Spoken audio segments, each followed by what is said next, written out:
नमस्कार। नेपालको समानुपातिक निर्वाचन प्रणाली सुन्दा अलि जटिल लाग्छ हैन? तर चिन्ता नलिनुस्, आज हामी यसलाई एकदमै सरल भाषामा चिरफार गर्नेछौँ। ल अब सुरु गरौँ सबैभन्दा कमन प्रश्नबाट। चुनावको दिन भोट हाल्न जाँदा हातमा दुईवटा मतपत्र थमाइन्छ हैन त? एउटाले के गर्ने अनि अर्को चाहिँ किन चाहियो? धेरैको मनमा यो प्रश्न पक्कै खेल्छ। अब यसको जवाब सोचे भन्दा धेरै सरल छ, किनभने नेपालमा एकैपटक एउटा होइन दुईवटा चुनाव भइरहेका हुन्छन्। हो, एउटा हो प्रत्यक्ष र अर्को समानुपातिक।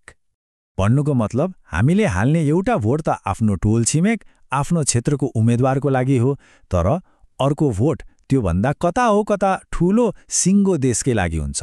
अब यसलाई अझै सजिलो बनाएर बुझौँ है त। ल अब एउटा रमाइलो तरिकाले सोचौँ न। मानौ यो दुईवटा चुनाव भनेको एउटा दौड हो र अर्को चाहिँ लोकप्रियताको खेल। प्रत्यक्ष चुनाव भनेको लोकल लेभलको दौड जस्तै हो। देशैभरि 165वटा निर्वाचन क्षेत्र छन् होइन? हरेक क्षेत्रमा जो सबैभन्दा अगाडि दौडियो, अर्थात् जसले सबैभन्दा धेरै भोट पायो, उसैले सिट जित्यो। Simple, winner takes all. तर समानुपातिक चाहिँ अलि फरक छ। यो त देशव्यापी पपुलारिटी कन्टेस्ट हो, जहाँ 110 सिटको लागि प्रतिस्पर्धा हुन्छ। यहाँ के हुन्छ भने कुनै पार्टीले देशभरिबाट जति % भोट पायो नि, संसदमा लगभग त्यति नै % सिट उसको पोल्टामा जान्छ। यो भनेको पार्टीको ओभरअल सपोर्ट कति छ भनेर नाप्ने तरिका हो। यो चार्ट हेर्दा अझै प्रष्ट हुन्छ। ल मानौ समानुपातिकतर्फ जम्मा 100वटा सिट छ। अब यदि कुनै क पार्टीले देशभरिबाट कुल भोटको 20% भोट पायो भने उसले संसदमा कति सिट पाउँछ होला? हो, ठ्याक्कै 20 सिट।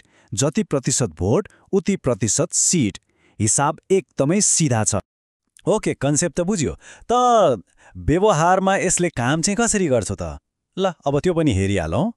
समानुपातिक प्रणालीका 3वटा मेन फिचरहरू छन्। नम्बर 1, यहाँ कुनै व्यक्तिलाई भोट दिइँदैन, बरु सिधै पार्टीको चुनाव चिन्हमा छाप लगाइन्छ। नम्बर 2, यसमा कुनै निर्वाचन क्षेत्र भन्ने हुँदैन। सिङ्गो देश नै एउटा ठूलो भोटिङ पुल हो। मतलब देशभरिबाट खसेको सबै भोट एउटै भाँडोमा जम्मा हुन्छ। र नम्बर 3, पार्टीहरूले चुनाव अघि नै को उम्मेद्वार हुन् भनेर एउटा बन्द सूची, क्लोज्ड लिस्ट, निर्वाचन आयोगमा बुझाइसकेका हुन्छन्। अनि पार्टीले जति भोट पायो त्यही सूचीबाट प्राथमिकताको आधारमा सांसदहरू छानिन्छन्।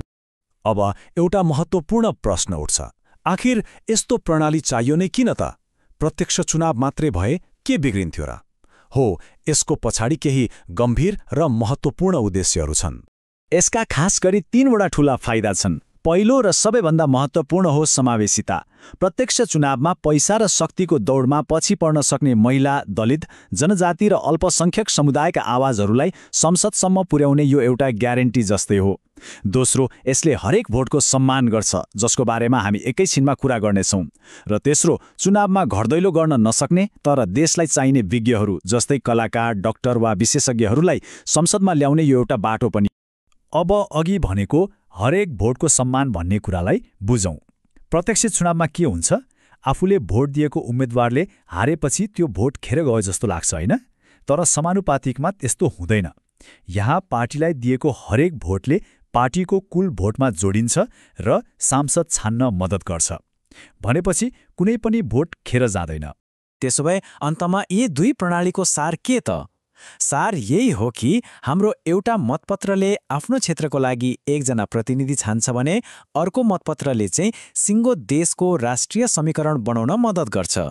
यो एउटा वाक्यले सायद सबै कुराको निचोड दिन्छ। प्रत्यक्षमा व्यक्ति छानिने हो, तर समानुपातिकमा चाहिँ पार्टीको लोकप्रियता र समाजको विविधता छानिने हो। एउटाले व्यक्ति, अर्कोले विचार र समावेशिता। कति गहिरो कुरा।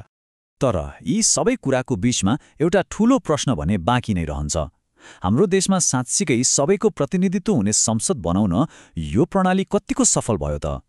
के यसले जुन उद्देश्यले ल्याइएको थियो त्यो साँच्चै पूरा गरिरहेको छ? यो सोच्नीय विषय हो।